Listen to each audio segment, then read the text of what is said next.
Bonsoir à vous à la maison. Merci d'être là ce soir encore. Merci de regarder Disons tout. On sait que c'est la période de la Coupe du Monde Russie 2018, mais vous êtes nombreux à regarder Disons tout et ça nous va tout droit au cœur. Bonsoir à toi, Sankel Manka. Bonsoir. Bonsoir, Tu sais que tu es le seul coq dans la basse-cour, hein? Oh, oui, mais ce sera plus pour longtemps. Hein? Je suis un coq pas comme les autres. Mais ce sera plus pour longtemps.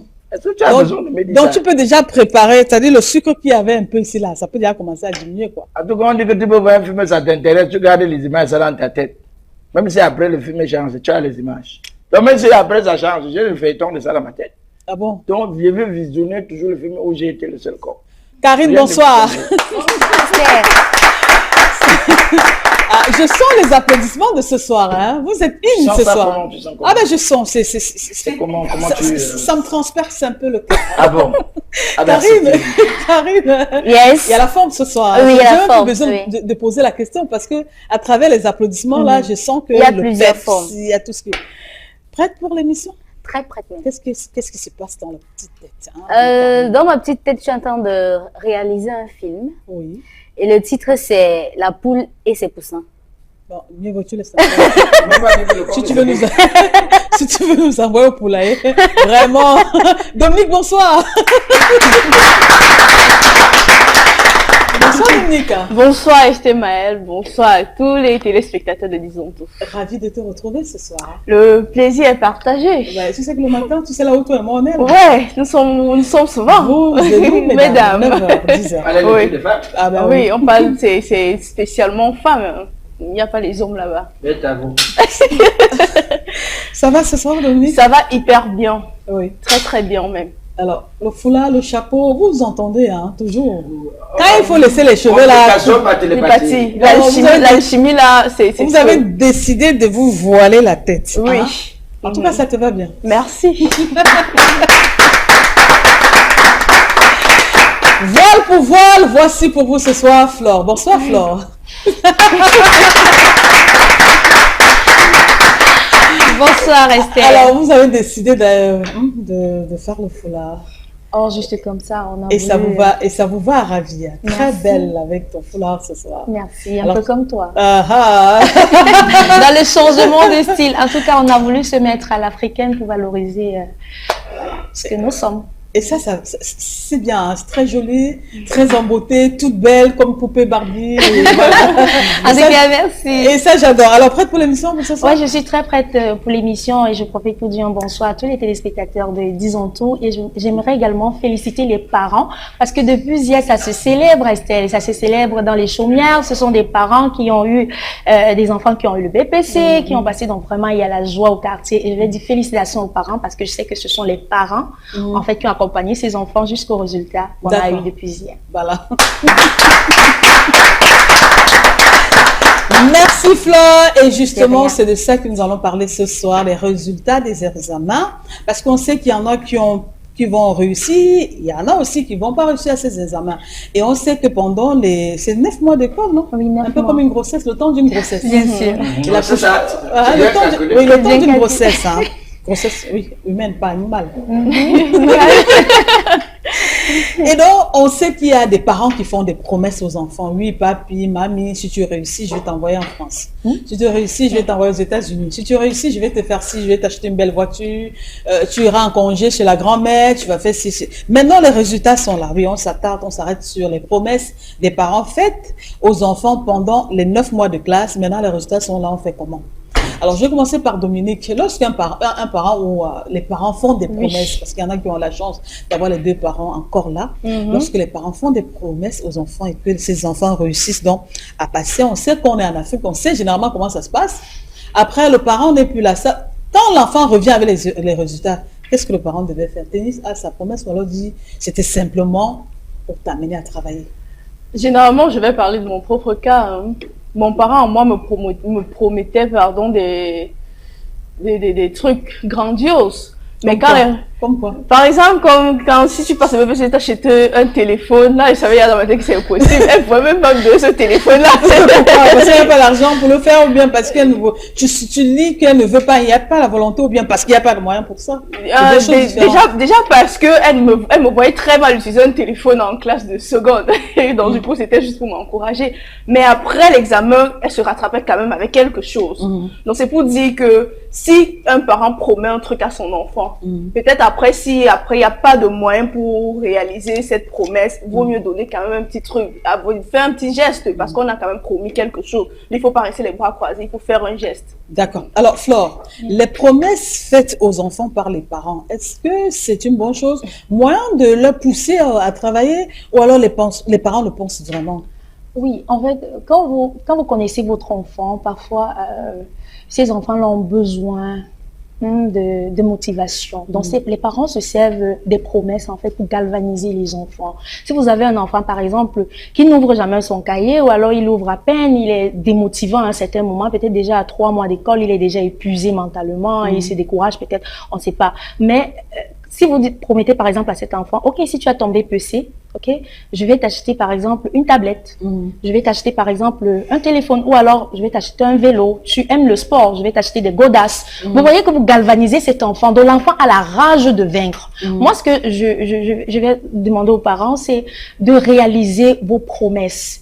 Oui, si vous voyez que vous ne pouvez pas réaliser vos promesses, encore mieux de prendre des promesses qui ne sont pas au-dessus de vos moyens. Donc, allez avec votre niveau, parce que ne me dites pas que je vais vous envoyer en France, je finis, j'ai mon examen et vous me laissez encore au quartier, ou alors vous m'envoyez en vacances au village. Donc, autant mieux me dire, si tu passes ton examen, je vais t'acheter une boîte d'arachides. Et là, en travaillant, je sais que mes attentes ne seront pas au-dessus, en fait, de la promesse de mon parent. Donc, ça galvanise, ça encourage, et on a besoin d'être motivé dans la vie. Alors, sans que le mannequin, est-ce une bonne chose pour les parents de faire des promesses de ce genre aux enfants, quand on sait que lorsqu'on les envoie déjà à l'école, c'est pour aller s'inscrire, c'est pour aller s'informer, c'est pour aller revenir avec des bons résultats. La promesse encore qu'on met à côté là, est-ce que tu es pour ça?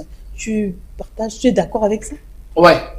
Je partage, c'est bien aussi, ça permet de galvaniser, mais ça motive. C'est vrai que très souvent, bon, pour moi c'est une forme de leçon, hein, parce que je me rappelle en première année, j'avais un cousin Tété, il est maintenant à Yaoundé, donc je tiens un coup de chapeau. Quand il m'avait dit, il me disait, bon, il m'appelait Sankra à l'époque, voilà, il dit Sankra, vraiment, tu peux faire mieux que ça, tu peux oublier de sortir parmi les 10, je te veux parmi les 5. Je dis, hé, tonton, il y a les petits trous forts là, ça là. Pas trop évident parce qu'il y avait quand même des camarades de classe vraiment que quand tu sentais que les gars sont à fond quoi. Les gars ils me disent que bon tu peux être parmi les 16, je dis que grand, ça peut se faire mais je fais comment de tel qui est là-bas. Il me dit que bon, si tu sors parmi les 5, je t'achète un vélo VTT. À l'époque là, ça c'était VTT, c'était le vélo où tous les enfants voulaient avoir. Il y avait l'autre là qu'on appelait VTT Cross. Le Cross. C'était la mort. C'est bon à prison là. Et à ce moment-là, on fait quoi? Je me suis battu. On dort à 2h du matin, on dort à 23h, on fait quoi? Non, je dormais tôt quand même, je dormais quand même un peu tôt. Ça veut dire que je savais que j'ai tel nombre de temps à réviser, tel nombre de temps. Et puis, mais ce qui était intéressant, c'est que je me suis quand même sorti parmi les 5. Quand je cours chez eux... Non, sans que dis la vérité. Non, sérieux, ça va. Dis la vérité, bravo. J'ai toujours été parmi les 10. Attention, c'est pas parce que, voilà... Oui, bien sûr. C'est révélation. C'est révélation. Je ne le dis pas souvent. C'est ce que tu dis. Non, sérieux. D'accord. Mais ce qui était intéressant, c'est que je cours rapidement chez eux. Je dis que je vais voir ton tété. Dès qu'on le fait sortir là, on dit qu'il y a 100 ton petit peu de voir. Puis je tends le bleuté avec la joie. Je voyais dans le vélo devant moi. Je me voyais vraiment en train de pédaler. À la fin, il me dit c'est bien, bravo, courage. Tu m'as prouvé que tu peux. Tu as compris maintenant la leçon? Et on fait comment du vélo? Il dit que tu as compris maintenant la leçon. Tu dis oui. Je dis oui, j'ai compris la leçon. Oui. Mais le vélo maintenant, il dit que non. Je voulais juste te faire comprendre que tu peux sortir parmi les 7. Tu peux même être le premier si jamais tu veux. Si jamais tu te donnes les atouts de devenir. Mais il y a quand même une déception derrière. C'est vrai, ça m'a dérangé, mais j'ai quand même tiré la bonne leçon là-dedans. Ce qui m'a permis aujourd'hui de comprendre que quand tu veux quelque chose, tu peux. Si tu te mets à fond, tu dois obtenir. Du coup, c'est la leçon que j'ai prise là, qui est plus que le vélo. Ouais. Est-ce que tu peux refaire la même chose à quelqu'un d'autre? C'est-à-dire Moi, faire des promesses. bon, c'est vrai que chez moi, je ne fais pas trop de promesses. Hein. Donc, on peut Surtout dire dans que, le genre, non. comme pour dire que pour avoir expérimenté, ça passe pas, ça marche pas autant. Non, ça a marché. Oui. Moi, je préfère te mettre dans les conditions qui vont te permettre. Moi, je crée plutôt le dialogue. D'accord. Te mettre dans les conditions qui vont te faire comprendre que le résultat sera plus favorable pour toi que pour moi. Parce que c'est demain, quand tu seras assis dans ton grand bureau, là, c'est toi qui vas jouir de la clim qui frappe sur toi, des avantages de servir, tout ce qui va avec. Et en ce moment-là, tu ne verras plus la vie comme hier. C'est comme ça. Mais c'est bien aussi. D'accord. Karine, maintenant, lorsque les enfants font les parents, oui, puisqu'on parle des parents, il s'agit de ce soir, font des promesses. Oui, tu vas à l'école, tu te concentres, tu auras assis. Est-ce qu'à un moment donné, ça ne détourne pas les enfants de l'objectif réel? Parce que l'enfant sera en train d'étudier ses leçons parce qu'il veut faire plaisir soit à papa ou à maman, parce qu'il voudrait avoir le vélo. Et non parce qu'il faut qu'il aille à l'école, qu'il étudie normalement ses leçons. Moi, déjà, je suis contre les promesses. Vraiment. J'aime les surprises. Je suis contre les promesses. Si vous voulez faire un cadeau à votre enfant, faites-le quand il ne s'y attend pas. Oui, maintenant, le pourquoi tu maintenant je suis contre parce que je me dis, je me vois très mal. En fait, moi, je n'ai pas eu cette culture-là, des promesses et cadeaux et autres. Parce que moi, j'ai grandi dans un environnement où, quand tu voulais quelque chose, on te mettait dans toutes les circonstances, dans toutes les conditions pour avoir cette chose-là. Parce que déjà, quand tu commençais, moi, pour avoir le CEPE, mon père m'a dit, c'est pour toi que tu composes. J'ai dit, j'étais au cours moyen deuxième année. Et je l'ai fait 2 fois. J'ai fait cette classe 2 fois. Parce que tu es quelque part, mais tu es toute petite et tu te dis que tu fréquentes, et à ce moment-là, on fréquente tous les parents. Dans nos têtes, c'est pour les parents. Mais ton père te dit, ce n'est pas pour lui que tu fréquentes. Tu fréquentes d'abord pour toi. Parce que demain, si tu deviens quelque chose, si tu veux même, tu ne vas rien lui donner. C'est ta volonté de lui donner quoi que ce soit. Oui, il y a certains parents qui le disent. Oui. Hein, est-ce qu'il, voilà. Maintenant, oui. quand tu as le BEPC et que tu t'attends à un cadeau, si on t'a fait la promesse, bah, que le parent la tienne. Mais si on ne t'a pas fait la promesse, que ça ne soit même pas une question que papa, tu vas me donner quoi ou machin. Parce que je sais que ça crée souvent des conflits dans les familles. Un enfant qui voit son camarade a eu telle chose et lui, il n'en a pas eu. Il voit que ça crée un problème. Vraiment, les familles vivent en fonction des porte-monnaies. Si votre parent ne vous a rien promis, c'est parce qu'il sait qu'il ne peut pas vous promettre quoi que ce soit. Et il sait aussi que c'est pour vous que vous fréquentez. Ne pensez pas que là où vous accrochez, l'autre accroché son sac, vous pouvez aussi le décrocher. C'est pas facile. Parce que le cadeau n'est pas le symbole de votre réussite. Pas du tout. Oui. Le cadeau, ça marque qu'il est content de ce que vous avez fait. Ça ne veut pas dire que c'est pour cela que vous avez réussi. Si vous réussissez dans votre vie, ce n'est pas parce que vous avez su que vous aurez un cadeau, non. Vous réussissez parce que vous vous êtes donné les moyens de réussir. D'accord. Et je voudrais quand même préciser, avant de donner encore la parole à Dominique, que les parents qui ne font pas des promesses, ou alors qui ne vous offrent pas des cadeaux, hein, ça ne veut pas dire qu'ils ne vous aiment pas, hein, vous les enfants. Non. Il faut enlever ça de la tête. C'est pas parce que les parents ne vous aiment pas ou parce qu'ils n'ont pas les moyens de vous promettre peut-être ce qu'ils peuvent. Parce que à tous les niveaux, chaque parent peut offrir ce qu'il peut. Même si tu offres un chocolat qui coûte 150 francs à ton enfant, c'est un cadeau. Mais il y en a qui n'offrent pas parce qu'ils ne vous aiment pas, parce qu'ils se disent que la vie, c'est la bastonnade, c'est un combat. Vous êtes appelés à vous battre. Lorsque vous serez mature, majeur, vous allez vous offrir tous les cadeaux du monde que vous allez vouloir. Ouais. Alors, Dominique, mais sauf qu'il y a des enfants qui ne laissent pas. Hein. C'est-à-dire que tu m'as promis telle chose, tu vas me donner ça. Sinon, il porte le short sur toi, le parent. Ah ben oui. À ce moment-là, on gère ça comment? Ça dépend. Et de papa ou maman, tu n'étais pas obligé de me faire le cadeau, de me faire la promesse. Maintenant, tu vas sauf que me donner. Et si tu ne donnes pas, je vais m'immoler. Hein. Il y en a qu'on a vu, ils ont bu de l'eau de Javel, ils ont fait ceci, ils ont fait cela pour se supprimer. Ça dépend de l'éducation que le parent a donnée à la base à un enfant. Ça dépend. Peut-être le parent avait l'habitude de promettre des trucs. Et puis, quand il ne donne pas, l'enfant fait ses petites crises de chantage, il cède. Donc, ça dépend vraiment de l'éducation que le parent a attribuée à son enfant. Parce que si tu as habitué ton enfant à la base que ce que tu fais, c'est d'abord pour toi. Si je te donne un cadeau, c'est parce que je veux te donner quelque chose. Je ne pense pas que l'enfant va aller au-delà jusqu'à te faire un chantage. C'est quand même toi le parent, après tout. Donc, vraiment, ça dépend de l'éducation. C'est pour ça qu'il faut qu'on attire l'attention des parents. faudrait pas faire des trucs, faire des promesses aux enfants, et puis peut-être 1-2 fois l'enfant fait des petites caprices. Tu sais, le jour où tu vas faire une promesse que tu ne seras pas capable de réaliser, qu'est-ce que tu vas faire? Les caprices de l'enfant vont rester, il va continuer à faire ces petits caprices-là en se disant papa va céder ou maman va céder. Donc vraiment, faites les promesses en fonction de vos poches. Faudrait pas aller promettre la lune et pourtant on n'a même pas encore les étoiles en main. Alors, Flore, tu tombes sur un conflit, c'est-à-dire une bagarre, c'est-à-dire une discussion chaude entre enfants et parents. C'est quoi la raison? Il m'a promis telle chose, il va sauf que me donner ça aujourd'hui. Non, mais je suis désolée. C'est vrai que là, nous allons essayer de contextualiser parce que nous avons la culture étrangère, vous comprenez, et on a la culture de chez nous. Je ne pense pas qu'ici, au Cameroun, dans nos mœurs, quand je me rappelle comment nos parents nous entretenaient avec des coups de fouet, je me vois, ou alors on se voit très mal en train de dire... Sauf que ça, c'était avant. Hein. Oui, ça, c'était avant, parce que, oui, c'est vrai, parce qu'aujourd'hui, on a essayé de tabler sur le dialogue, ça, c'est clair, mais si vous avez déjà la base du dialogue dans votre famille, je vois très mal votre enfant en train de venir revendiquer avec la force. Non, tout va se gérer. Mais si c'est le cas, si c'est le cas, non, vraiment, si c'est le cas, si je suis le parent, tu vas sauf que me mettre à terre avant que je vais te donner ça. Jusqu'à preuve du contraire. Ça émanait de ma volonté. Tu ne m'as pas forcé. Je n'ai pas signé, je n'ai pas pactisé avec toi. Donc, si j'ai dit, chérie, si tu as ton BPC, je vais te donner, je vais t'acheter la belle paire de chaussures que tu as toujours rêvé. Non, mais chérie, c'est ma volonté. Aujourd'hui que tu viens de me dire mais sauf que c'était quand même une promesse. Mais c'était une promesse qui n'a pas été tenue, certes. Le parent doit s'excuser ou bien je m'excuse. Je vais dire que papa, je n'ai plus fait parce que toi-même, tu vois, les données ont changé en cours de route. Peut-être je devais gagner une tontine avant de faire comme si ça n'a plus marché. On doit serrer la ceinture, mais je te rassure que quand le soleil va commencer à briller, je vais réactualiser. Quand le soleil va commencer à briller, en fait. Quand le soleil va commencer à briller. Non, en fait, ça veut dire que quand ça va aller mieux, n'est-ce pas, et je vais réactualiser ma promesse. Alors, sans que le mannequin, un parent qui a fait des promesses une fois, qui a fait déjà une promesse une fois et n'a pas réalisé, et pour que l'enfant obtienne, je dis n'importe quoi, le CEP. Tu penses qu'en classe de 3e, le même parent fera une autre promesse?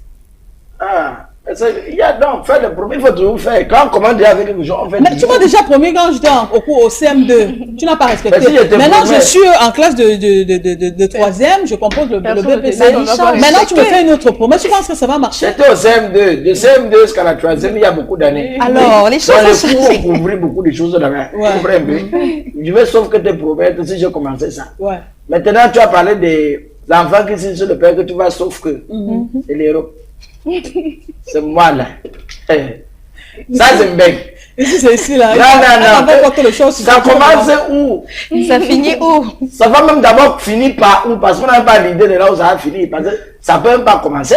C'est en Europe que tu vas voir un enfant qui dit à son père que le papa veut venir dans la chambre du père. J'appelle la police. L'enfant, le papa veut venir dans la chambre du fils. Il tombe. Coq.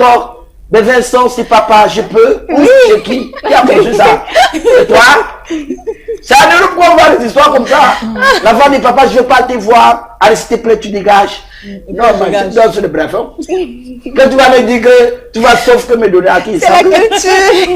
Mais le père, à ce moment-là, tu reconnais, le parent reconnaît au moins ce qu'il a fauté. Non, mais ça revient à ce que le bonbon disait une fois. Comme certains parents disent aux enfants, parfois, s'il te plaît. La culture n'a pas demandé s'il te plaît à l'enfant. C'est le père, c'est lui le père. Donc tu es l'enfant, tu vis sur la tutelle du père. Ce qu'il te dit, tu le fais. Quand tu vas être un homme et que tu auras toi-même des responsabilités, tu pourras faire la même chose. Mais s'il te plaît, c'est tu le plaît. Quand tu dis s'il te plaît, ça veut dire que l'enfant a le droit de choisir s'il peut le faire ou il ne doit pas le faire. Le s'il te plaît n'a pas sa place. Karine, pour sortir de ce sujet, un parent qui a déjà fait une promesse une fois, pour encourager l'enfant, galvaniser l'enfant, pourrait être encore capable de refaire une autre promesse. Et si oui, tu penses que cette fois-là, si c'est pour encourager l'enfant à revenir avec son examen en fin d'année, ça pourra passer? Moi, je ne suis même pas pour les promesses. Oui, on est d'accord que tu n'es pas. Maintenant, si tu l'as fait une fois et que tu n'as pas tenu, ou tu l'as tenu ou pas, maintenant, la deuxième fois, si tu veux le faire, fais-le. Et tu penses que l'enfant qui a déjà reçu, l'enfant pourrait encore prendre ça en considération? S'il ne prend pas en considération la promesse, mais qu'il prenne en considération ses études. Puisque c'est ça, normalement, c'est ça. Mais les parents font des promesses d'après ce que la vie des uns et des autres pour encourager l'enfant. On t'a fait une promesse une fois. Ça t'a encouragé, tu as obtenu le premier diplôme. Mais c'est la leçon si tu n'as pas eu.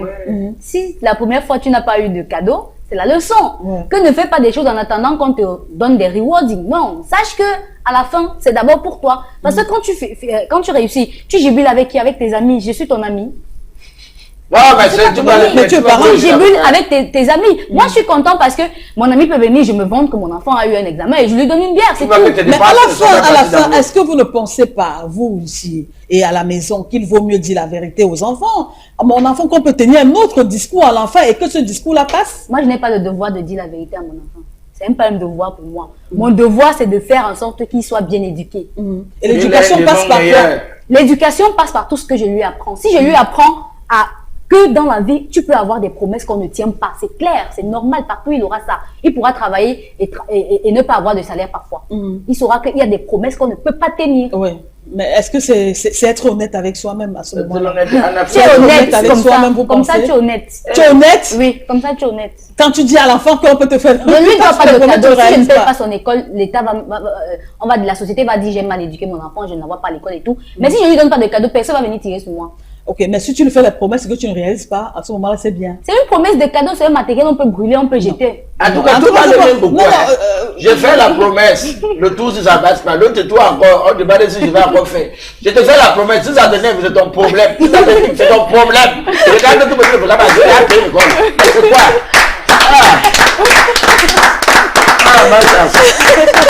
Ça, c'est ce qui mentionne que le mannequin et on respecte son point de vue, mais il est important. Les parents se doivent, à mon sens, à mon avis, de rester honnêtes avec eux-mêmes. Vous n'êtes pas obligé de faire des promesses. Et l'éducation passe également parce que vous dites aux enfants, si vous apprenez aux enfants que je vais faire une promesse, je te donne un stylo, quand tu vas passer, dès qu'il réussit l'examen, remets-lui le stylo. Lui, puisque c'est une éducation que tu lui donnes, demain il sera aussi parent. Si tu lui as appris que je fais des promesses et je ne respecte pas, même au lieu sur le lieu de service, partout il va passer, il fera des promesses qu'il ne respectera pas. Est-ce que cela fera de lui un bon homme? Si vous pensez, vous, parents, que c'est une bonne chose, allez-y. Mais il est normal de faire des promesses. Vous n'êtes pas obligé. Moi, je m'en tiens là. Vous n'êtes pas obligé de faire des promesses. Ne dis pas que je vais t'acheter une voiture, alors que même mon compte, tu n'en as pas, le basque, tu n'en as pas. Dis-lui, je t'offre un chocolat, mon bébé. C'est mon avec niveau. 500 francs, avec 300 francs. Peu importe, on dit souvent que la nature du cadeau, ben, c'est pas ça le plus important, c'est la manière dont on offre, la qualité, la façon dont on offre. Il y a des gens qui boivent leur eau, ils sont tranquilles, ils sont contents, ils sont tout heureux que celui qui boit le champagne. Voilà. Merci à vous pour vos différents commentaires et félicitations encore à toutes les personnes qui ont réussi à leur examen jusqu'à maintenant parce que les résultats sortent encore un peu jusqu'à maintenant pour ceux qui ont réussi, tant mieux, mais vous qui avez échoué. Bon, on va quand même vous consoler. Il y en a qui ont travaillé bien, qui n'ont pas dormi, qui étaient rompus à la tâche, qui étaient à l'heure. À la fin, ça n'a pas payé. Il ne faut pas se décourager. C'est aussi ça la vie. Demain est un autre jour. Vous devez prendre courage. Peut-être demain, ça va vous sourire et puis aussi, la chance pourra être au rendez-vous. Mais il faut travailler, apprendre aussi que la vie, c'est aussi ça. Voilà. Bon, maintenant, nous allons passer à l'information du jour parce que chaque soir ici, sur ce plateau, pour ceux qui arrivent pour la première fois, il y a une information du jour. Et c'est maintenant que nous allons prendre cela.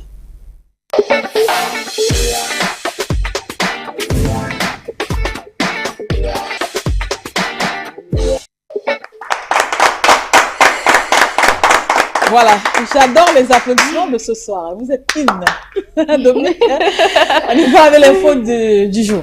Alors, en parlant de résultats, celui-ci est sorti. La prorogation du mandat des députés a été adoptée finalement par l'Assemblée nationale pour une durée d'1 an. Tant attendu par les députés du Social Democratic Front qui, pour des raisons telles que la crise en cours dans les régions du Nord-Ouest et du Sud-Ouest, le calendrier électoral très chargé voyait très mal les élections législatives avoir lieu cette année. On peut s'écouter ce petit extrait comme ça de cet élément et puis on revient juste après commenter. Non, c'est bon. D'accord. Selon Amadou Ali, vice-premier ministre en charge des relations avec les assemblées, pour lui, la raison principale est liée à la gestion et l'organisation des élections présidentielles. Donc, c'est comme ça la prorogation qui a été adoptée par l'Assemblée nationale pour une durée d'1 an supplémentaire.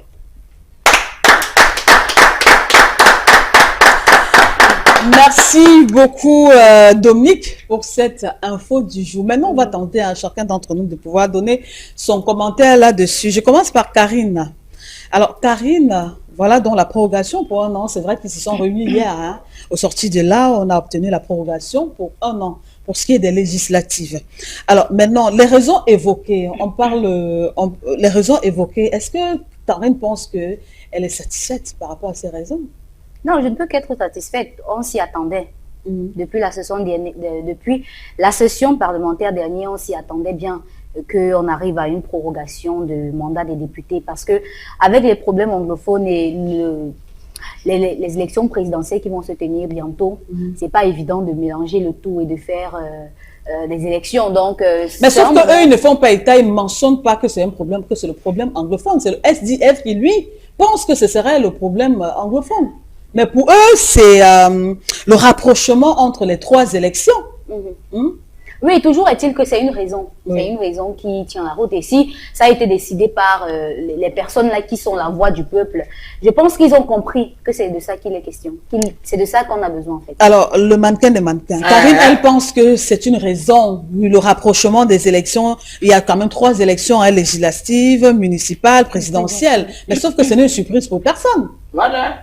On savait, puisque la dernière élection a eu lieu en 2013, on savait qu'en 2018, il devait avoir 3 élections. C'est l'année de toutes les élections, mais on parle de 4 élections, même si l'autre est quand même un peu décalé. Ils savaient très bien, pertinemment, que ces élections devraient avoir lieu en 2018. Donc, est-ce qu'aujourd'hui, toi, à ton avis, tu penses que l'idée selon laquelle, la raison selon laquelle c'est trop rapproché, tiens, ou alors tu es à côté, tu es avec c'est faux. Le SDF qui pense que c'est plutôt les problèmes anglophones. En tout cas, moi, je suis de la selon société civile. Jean-Michel Nietzsche également. Moi, je suis de la société civile. Oui. Donc, je n'ai pas de parti pris, mais mon parti officiel, c'est la logique. C'est quoi? C'est donc quoi la logique? Bon, la logique, c'est quoi? Quand je regarde ça en tant qu'observateur, du coup, tu vois dans tous les films qu'ils ont fait, là, que chacun essaie de tirer de son côté, sachant que comme on a le plus de parlementaires, forcément, ce qu'on veut, ça va permettre à nos militaires. Parce que pour le moment, il faut dire que le débat est un peu amer envers le parti de la frappe. Tout est calculé. Ça, c'est ma façon de voir les choses. Oui. Avant, ce n'est pas aujourd'hui qu'on a donné 1 an de plus aux députés. Ça s'est fait dernièrement aussi. La période qu'ils donnaient 1 an, en donnant ça, ils ne savaient pas que les dates devaient se croiser, que tout ça devait se faire en même temps. C'est ça la question. Ils savaient, ça veut dire que ça, on est encore dans un pays où on fait les choses comme ça, telle chose, on ne gouverne pas. Parce que moi, je dis que ce n'est pas la gouvernance. Parce que gouverner, c'est prévoir. Mais j'ai l'impression que dans ces pays, on ne gouverne pas. On fait aussi comme ça, dès que ça arrive, on se bat, on tient des promesses et puis on ne les réalise pas. Sinon, pourquoi est-ce qu'ils ne se sont pas mieux organisés à pouvoir être prêts au moment opportun pour faire ces différentes élections-là? On a attendu la période même où il fallait le faire. Pour maintenant nous dire qu'il faut une prorogation et tout ce qui va avec. Moi, c'est faux. Maintenant, quand une élection présidentielle passe dans d'autres pays, ça veut dire que dès qu'on a déjà, on connaît qui est le vainqueur, directement on sait que dans tel nombre d'années, il y aura une autre prochaine élection, soit présidentielle, législative ou municipale. Ça veut dire que du coup, on se prépare en conséquence, on rectifie les erreurs d'hier. Pour que le moment opportun, on n'ait pas de problème. On ne peut pas nous dire que c'est l'année même, à quelques mois même, qu'on vient nous dire qu'il faudrait encore. Moi, je sais que quand le parti a fait ça, c'est parce qu'ils savaient que si on part aux élections actuellement, ils risquent de perdre certaines voix. Et comme ils ont la majorité, c'est qu'à l'Assemblée nationale, c'est la majorité qui gagne. Même si nous, on veut qu'à partir d'aujourd'hui, les camions ou le train commencent à rouler que sur la chaussée. Comme il y a la majorité, on est sûr qu'on va gagner. Donc, il y a aussi ça, parce qu'il faut favoriser la force de son côté. Et en même temps, il faut se remercier ces élites qui sont à l'Assemblée, que non, vraiment, je pense toujours à vous, donc continuez à vous battre. Parce qu'à maintenant, c'est même personne. Du coup, on a l'impression que le peuple là-bas est avec eux, et lors des séances présidentielles, ces personnes sont des atouts importants pour que tel parti ou tel parti arrive là, il faut. Donc perdre ces personnes maintenant, c'est pas bon. D'accord. Rappelons quand même que le report concerne exclusivement les élections législatives. C'est bien cela, Dominique. Oui. Et quant aux élections municipales et présidentielles, c'est encore en cours. Donc, il n'y a pas de bougeature. On sait que les présidentielles, naturellement, ça se déroule vers le mois d'octobre. Aussi, rien n'est changé. Les municipales, on parle également du mois de novembre. Voilà. Donc, on attend. Rien ne change en ce qui concerne cela, mais pour les On peut pas législatives, laisser les on municipales ajoute, on prolonge ça pour 1 an encore. Merci. Merci Dominique pour cette info du jour. Qui nous a promis une chanson hier sur ce plateau? C'était Flore, non? Je ne pense pas. Non, je Hein? pense pas. Où tu sois. Non, Donc, on va prendre la revue de presse.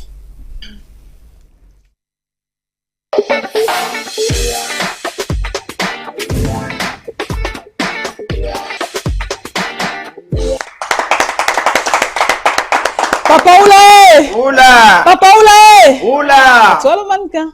Thank you, bonsoir. Rapidement, on va enchaîner. Parce qu'il est important de savoir que le Cameroun, c'est du jamais vu, mais du venez voir. Papa Oulaye! Oula! Papa Oulaye! Oh, j'adore le ton là. Chers téléspectateurs, comme on dit souvent, il n'est pas bien à se confier à n'importe qui, sans toutefois faire un examen de conscience pour savoir si la qualité de personne là n'est pas la qualité de personne qui est préférée. Pourquoi tu sors les gros mots? C'est droit de réponse. Quand je regarde les grandes émissions, les gens souffrent dans les mains. Hein. Papa Oulaye, Oula! je disais donc que c'est du côté de Bonabéry, Dame Mélis. Amis, famille en spectacle. Qu'est-ce qui se passe? Cette dernière était bonne là-bas. Ça veut dire que c'est elle qui lavait les choses, qui avait un bon salaire. Hein? C'était tout bien. Le matin, les parents de la maison allaient au travail. Elle restait à la maison avec la grand-mère. Et comme le grand-mère avait la vieillesse là, ils aiment toujours parler, expliquer. C'est comme ça que le grand-mère disait, tu vois ma petite fille là, elle a déçu la famille. Hein? Elle a déjà avorté même 6 fois. C'est même plus sûr qu'elle peut encore accoucher, je te jure. On a tout mis, mais mon fils a tout mis sur l'enfant là. C'est la déception. Comme tu vois même ma belle-fille là, elle dérange. Elle dérange beaucoup. Bon, c'est aussi ma fille, il y a les moments où elle est tendre, les moments où elle est... Mais c'est quand même une bonne femme, mine de rien quand même. Tu vois mon élève là, non? Il a déjà composé au moins 8 fois. Je veux dire qu'on le laisse même. Il a fait même le code. C'est-à-dire qu'elle déballait tout sur la famille. Elle expliquait, elle croyait que non, elle avait trouvé une copine qui restait à la maison, qu'il faut aussi perdre le temps, quoi. Parce que la vieillesse aussi, c'est la punition, hein. De temps en temps, elle expliquait, oh, tu vois tel cabreux, il sortait au sein ma petite fille, là.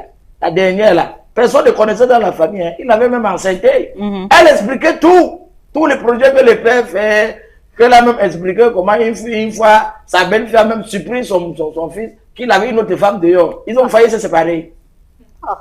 Ah, et à tout à la base, elle dit, frère, tu vas encore boire le café. Tout ça pour que la mère soit diabée, continue toujours à dévoiler tout, quoi. À un moment donné, elle servait la nourriture sur la table, elle venait avec ses propres enfants, elle les faisait asseoir. Que mangez vite, hein. Parce qu'après, vous allez dire que je ne vous ai pas donné à manger. Dans la maison où elle travaille, parfois les enfants veulent dormir, elle peut les mettre sur le lit des petits enfants de la maison. C'est ce qu'un jour, la femme de la maison a dit que mais tu te prends même pour qui à la limite? Est-ce que c'est toi? C'est parfois mon mari au salon cause avec les gens et pas de quelque chose. Tu dis que oui, tu sors de que oui, c'est vrai. C'est que tu dis là, tu as raison. Comme si vous êtes des camarades. Tu es l'employé ou tu es membre de la famille. Tes parents, la mère, parents ne me dérangent pas. C'est là où elle a commencé à parler. Que tu peux parler avec qui? Hein? Tu parles par rapport à quoi? Est-ce que j'ai fait quoi? Des discussions entre elle et la femme de la maison jusqu'à ce que la femme de la maison dit à partir d'aujourd'hui, tu ne travailles plus chez moi. Tu dois libérer le plancher. Les enfants sont en clé sur ça. Celle qui avait avorté 9 fois là. Quand elle a voulu parler, elle dit, hé, ferme ta bouche, chieuse d'enfant. Tu n'as pas avorté, qui ne te connaît pas dans les quartiers ici. Elle a fermé sa bouche seule, que la femme s'est appris ça où. Elle a étalé la famille là jusqu'à... Tout le quartier a connu ce qu'il ne fallait pas. Dis ici comment, moi, toi-même le mari, si toi, donne-moi mon argent. Tu n'as pas trompé ta femme. Tu viens ici, tu crois que tu es l'ange. Ta femme ne t'a pas surpris, comme ça, comme ça, comme ça. La grand-mère allait se coucher pour dormir. En tout cas, ce qu'il faut retenir, c'est que mine de rien, elle a quand même perdu son travail. Mais cette famille, qu'on croyait que c'était une famille très parfaite au quartier, les voisins ont compris que mine de rien, c'est le toit qui casse certaines choses. Mais elle a quand même perdu son travail. Papa Oulaye! Oula! Papa Oulaye! Oula! En tout cas, comme j'ai l'habitude de le dire, quand maintenant que personne ne se presse, ou non de moi, que si tu te presses, tu cours. Toute vérité n'est pas bonne à dire, mais certaines personnes ne comprennent pas. Vraiment, je vous assure, en vérité, voilà un Camerounais qui est entre la vie et la mort. Monsieur Bernard, qu'est-ce qui se passe? Monsieur Bernard était courroucé. Que non, ses enfants sont devenus têtus à un niveau que ce n'est pas bien. Normalement, la Bible dit que qui aime bien, châtie Châtie bien. bien. Si ton enfant est petit, tu peux lui toucher la fesse. Oh, arrête ça, ne fais plus ça. Hein. Si tu fais comme ça, tu vas tomber ici. De temps en temps, quand il voulait corriger son enfant, il n'avait jamais compris pourquoi quand il veut gronder l'enfant. C'est les voisins qui viennent te dire, ouais, laisse aussi, non, tu laisse les enfants. C'est les enfants. Peut-être que c'est un voisin qui se soucie, il n'aime pas la brutalité. Le jour où il faut de l'avance, c'est le voisin qui dit que tu tapes tous les... Tes machins là que tu fais, là, tu as la chance. Chaque jour, jusqu'à ce qu'avant-hier, il se levait pour fouetter les enfants. C'est le voisin qui est sorti avec une colère qui n'a pas compris le sens de venir de la colère. Que mais ça devient même quoi, tu touches encore les enfants, il va te faire quelque chose. C'est la dernière fois que tu lèves encore la main sur eux. Qu'est-ce qui ne va pas avec toi? Tu es malade jusqu'à venir arrêter la chocolat cravaté comme ça. La femme est venue séparer, que ouais, laisse mon mari, c'est quoi? Elle me dit, dis à ton mari que c'est la dernière fois qu'il le fait. S'il veut continuer, tu dois taper les enfants, qu'il accouche pour lui. C'est la dernière fois que tu mets la main sur les enfants. Là, ça a pris le type là. Elle est devenue raide comme ça, elle a commencé. La femme dit que tu ne devais pas dire que non, qui peut accoucher pour lui? Ça devient même quoi, tous les jours il tape sur les enfants, il attache, il les met à genoux sur les cailloux, tout part, je vais supporter ça. Mes enfants ne sont pas faits pour qu'on les suppose, ce ne sont pas des esclaves. Le gars là est tombé syncope. Mais est-ce qu'on a transporté le gars pour l'hôpital, M. Bernard? Oui. Eric était le voisin à fuir. C'est comme ça que le type est entre la vie et la mort. On ne sait pas s'il va sortir indemne par rapport au message qu'il a appris. Et entre temps, il a 3 enfants et les 3 sont pour Eric. Donc, il corrigeait les enfants comme ça, il payait l'école, alors que les propriétaires étaient même les voisins les plus proches. Papa Oulaé! Oula! Papa Oulaé! Oula! Vraiment, là c'est une histoire c'est tragique. Dis seulement. Voilà une famille qui est en train de pleurer. Mais... Raconte seulement. On va raconter. On ne peut pas faire ça qu'on ne comprend pas. En tout cas, mes sincères condoléances à la famille Emily. Vraiment, nous on compatit à vos douleurs. Parce que nous savons ce que c'est. Qu'est-ce qui se passe? Voilà 2 frères qui perdent la vie dans un accident. Ils sont quittés du village Bamesingé. Tu connais la presse, non? Voilà. Pour aller livrer le pont au centre-ville de Mouda. 3 frères. Le grand frère qui avait le guidon, il a mis ses 2 frères derrière. Parmi ces 2 frères, ceux-là qui sont perdus, il y a Franck Zedio Yemeli et Kamel Ngembu Yemeli. Premier 25 ans, deuxième 16 ans. Soit allés livrer le pont que le père fait l'élevage, non? Maintenant, arrivé au village où on appelle marché d'Ignam. Il y a un village là-bas qu'on appelle marché d'Ignam. En voulant prendre le village, le gars s'est retrouvé plutôt de l'autre côté. Et entre-temps, il y avait un gros porteur qui venait en face. On va dire le nom de l'agence là. Qui venait aussi en face, un gros porteur de 70 places. Et le choc était inévitable. Fripp! La roue de la voiture a récupéré la moto. Ouais. Les gars, ils ont été propulsés au moins 10 mètres. Sur place, l'ami Franck et Kamel sont morts sur place. Les 2 petits frères. Le grand frère, quand même, est dans le... Là où il est là, on dit que sa vie n'est pas... On n'est pas très sûr qu'il peut même s'en sortir. Mais ce qui est bizarre, c'est que le pont est sorti sain et sauf. Même pas les gratuits. Lui qui était même attaché sur la moto, qu'on avait même scellé, comme ça, attaché avec la fronde. Mais il est sorti sain et sauf. Ça, c'est mystique. Comme dit souvent le professeur Kalevi, ça, c'est le mystique. Parce qu'on ne peut pas comprendre comment un pont attaché avec la fronde, avec un gros porteur de 70 places, les autres sont morts, les autres sont même pas sur les villes, mais le pont, lui, se vit. Il y a un problème là-bas. Si vous voulez vous rire, moi, je dis, ma part, c'est mystique. C'est mystique. Le pont, il vit, les autres humains, mais... D'accord. Ça, c'est pas créé. En tout cas, on dit qu'on remet tout à Dieu. Nous, on a remis. Rapidement, on va sortir avec l'image d'Abou parce qu'il a encore kafkaïé quelque chose. Il a crayonné. Il est revenu. Oui, Abou a dit qu'il revient. Question de prendre la température, s'acclimater encore. D'accord. Comme vous pouvez regarder en image, on dit pénurie d'eau en Djombe, c'est chaud. Vous savez que depuis plus de 3 mois, il n'y a pas d'eau en Djombe, non? Les gens marchent des kilomètres pour chercher de l'eau. Mais on dit que l'eau, c'est la vie. Voilà une toilette. Toilette publique, non?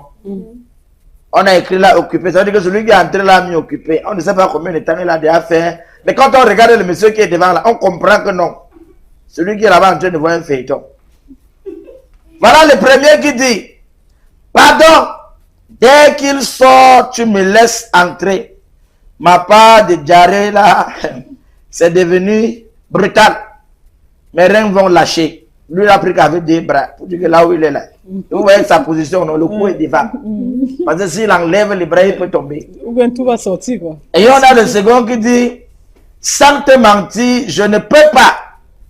Ma part sort même déjà. Donc, avec les bras pour dire qu'il attend de côté. Que ma part sort même déjà, d'accord. Merci aux mannequins de mannequins sans que... Ben, c'est gratuit. Alors Flore, on va revenir sur la première histoire de ce soir. Il s'agit de cette famille qui, comme toutes les autres familles, a quand même une domestique à la maison. Est-ce que ça ne remet pas sur la table la gestion de nos domestiques à la maison, du personnel de maison? C'est-à-dire qu'on ne devrait pas oublier que ce sont d'abord des personnes qui ont leur famille et qu'ils ne font pas partie de la famille, ils viennent travailler, ils viennent pointer, après repartent. Et donc, du coup, il faut suivre son langage. Oui. Parce qu'aujourd'hui, on a vu ce qui s'est passé après, non? Où tous les secrets étaient dehors et tout ce qui allait avec. Est-ce qu'on ne devrait pas faire attention souvent lorsqu'on a des ménagères à la maison? On devrait faire attention, en fait. C'est vrai que quand nous avons le personnel de maison, c'est toujours bien de respecter ces personnes-là. Parce que moi, je dis toujours, nos vies ne dépendent que d'eux. Par exemple, celle qui te fait à manger, c'est ton Dieu dans ta maison, parce que si elle veut te mettre quelque chose, elle va basader. On va prendre également le gardien, c'est pareil. Donc, le personnel de maison, ce sont des personnes à respecter, mais avec beaucoup de tact. Vous comprenez un peu? Donc, il faut respecter ces personnes, mais en laissant un peu d'écart. Sinon, à un certain niveau, vous allez vous mélanger. La situation avec ce qui s'est passé aujourd'hui. Donc, raconter sa vie, raconter ses ébats, raconter ses exploits, raconter, je sais pas, faire son background, parler de sa vie devant le personnel de maison, déjà ça vous réduit, soit ça dévalorise également votre mari, votre belle, rester devant son personnel de maison et dire, oh, ma belle-mère c'est du grand n'importe quoi, elle me casse les pieds. Imaginez-vous quand la belle-mère va revenir à la maison, comment est-ce que votre personnel de maison vous comprenez? Donc, il faut peser son langage, il faut prendre un peu de recul, même s'il y a la familiarité, parce qu'à un certain moment, on s'y perd. Par exemple, vous êtes tellement bien avec, oh, c'est elle qui va acheter ci, X, Y, parfois même elle va faire les courses pour serviettes hygiéniques, mais il faut laisser un peu, Voilà. Un peu de limites. Alors, Dominique, conséquence aujourd'hui, lorsqu'il y a des problèmes, c'est-à-dire qu'on connaît les maîtresses de maison qui s'asseyent là. Parfois, elles invitent la ménagère à venir à participer. Ah, maman, tu vois ce que le père avait fait dans la maison aussi? Ah, il n'est pas sérieux, il n'est pas gentil. Elle commence à raconter, elle raconte. Alors, demain, quand ça va, est-ce que déjà demain, tu peux encore donner des ordres? Tu peux encore être dur, c'est-à-dire strict, avec une personne, avec une ménagère ou une domestique à qui tu as déjà fait une amie? Ce sera difficile. Parce qu'il y a bien une différence entre la maltraitance et l'amitié, parce qu'il ne faut pas confondre les deux. C'est-à-dire qu'on peut bien te traiter, le fait de bien te traiter ne veut pas dire que tu es mon ami. Donc maintenant, lorsque vous ne mettez pas cette barrière de façon polie entre la ménagère, le personnel de maison et vous, à un moment donné, est-ce que le contrôle, est-ce que la gestion de votre maison est encore aisée, facile? Ce sera évident qu'on va perdre le contrôle. Ce sera évident qu'on ne sera plus face à notre employé. On sera face à notre ami. Et alors, c'est quitte à savoir si c'est une bonne ou une mauvaise amie, puisqu'on ne connaît réellement pas cette personne. Tout ce qu'on connaît, c'est qu'elle habite là, elle vit avec tel ou tel, et puis elle vient chez moi travailler. Donc, du coup, vraiment, personnellement, moi, je suis une personne qui... vis-à-vis des gens, je me frotte pas beaucoup, donc je me frotte pas a priori. Du coup, ce sera vraiment difficile pour moi de partager une amitié avec mon personnel de maison. Certes, je vais respecter, je vais, parce que c'est un être humain qui a des droits et des devoirs, je vais respecter, mais vraiment, quitte à partager une amitié, à raconter mes déboires, non, j'ai mes amis pour ça. Voilà. Donc, je peux pas. Alors, Karine, on voit souvent des femmes de maison lorsqu'elles sortent, c'est-à-dire que monsieur a donné les règles, les principes là. Madame ne doit pas faire ci, madame ne doit pas faire ça, tu sors, je t'interdis de faire ci, ça. Mais on va trouver souvent des femmes, lorsqu'elles sortent, elle va là où monsieur a interdit justement, elle dit à la ménagère, ok, je suis en train de sortir. S'il arrive, elle a dit lui que. Donc elle devient ta complice. Dis-lui ci, dis-lui ça, et vraiment comme ça. Donc du coup, elle devient, comme je disais tantôt, ta complice. Après maintenant, quand tu ne vas pas payer celle-là, ou bien quand ça va ramou, ça va tac, comme on dit souvent au quartier là. Tu deviens quoi? Est-ce que ce genre de choses, on devrait le faire avec les ménagères? D'abord, avant de prendre les ménagères, il faut avoir un certain comportement au préalable que tu sais que tu vas adopter avec elles. On ne prend pas les ménagères pour prendre. Et dans ce cas-là, c'est une grand-mère. C'est la grand-mère qui fait du colportage. Ce n'est même pas la maîtresse de maison en elle-même, selon l'histoire que j'ai écoutée. Ça veut dire que quelque part, il y a un hic dans la maison. Et la grand-mère est comme le centre de tout. Elle est comme le carrefour. Tout ce qui se passe arrive d'abord à elle. Tout ce qui se passe arrive à elle. Et elle, pour s'attirer les bonnes grâces de la ménagère, parce qu'il y a les ménagères qui sont vraiment impossibles à vivre, et il faut qu'elle parle. Il faut entretenir une conversation normale. Et du coup, pour entretenir ce genre de conversation, on prend le nom de tel, on prend le nom de tel, ta belle-fille, ton beau-fils, ta petite-fille, ainsi de suite, ainsi de suite. Je ne sais pas, mais je me questionne sur la grand-mère. Mon problème, ce n'est pas la femme de maison et autres. Parce qu'il y a un comportement à adopter avec la femme de ménage. Tu prends ta distance avec elle. Tu ne dois pas lui manquer de respect. Tu fais tout ce qu'un patron doit faire pour son employé. Parce que c'est comme un client qui arrive chez toi. C'est comme ton locataire. Elle loue chez toi, elle a tous les droits d'un locataire, mais c'est ton locataire. Avoir des discussions avec elle qui vont très loin, c'est très compliqué. Parce que si ça ne reste pas entre vous, ça va aller au carrefour, ça va aller au coin d'eau, ça va aller au callbox, ça va aller à la boutique. Et c'est comme ça que votre nom est partout dans le quartier. C'est la même chose que avec votre ménagère. Parce que avoir permis à la ménagère d'entretenir ce genre de relation avec la grand-mère, c'est compliqué. C'est très compliqué. Donc, il faut déjà, je ne sais pas trop comment résoudre ce genre de problème, mais ce que je sais, c'est que c'est aller trop loin et ce qu'elle mérite, ce qu'il faut faire, c'est vraiment la saquer. D'accord. C'est le point de vue de Karine. Hein. Et on va rester quand même avec Karine, mais on prend d'abord la transition, on revient pour donner la parole à Karine pour la résumage.